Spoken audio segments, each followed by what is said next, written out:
This is First Contact, Stories of the Call Center.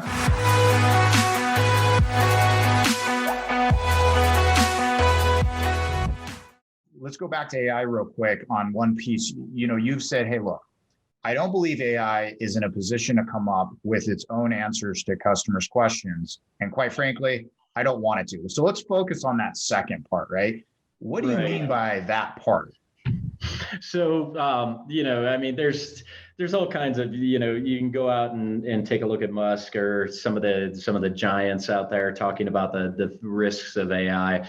In the end for us, I'm a down to earth type of guy. I like to talk in at the agent level and baseline, stuff. So, what I really mean is, I don't want the AI tools coming up with how to answer clients properly. I think there's a brand, it figures out its voice. It figures out the way it wants to be presented.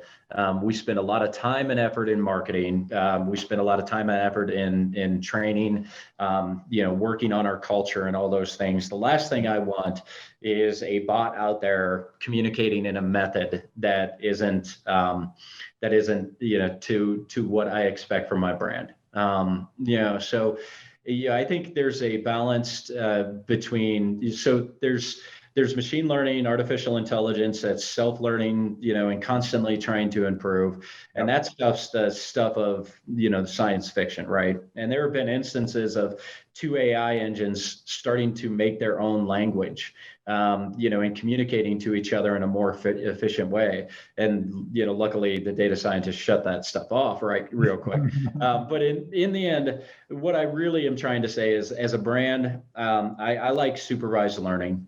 I think that the tool sets should absolutely learn, capture data, understand, and give insights back to people to make the right decisions for your organization and your brand.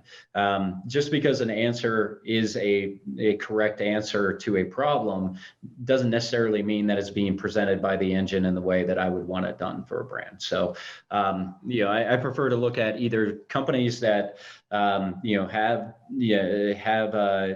engineers and designers and people that will work with this stuff and tune and train, or they provide the supervised learning tools to be able to do it yourself in-house.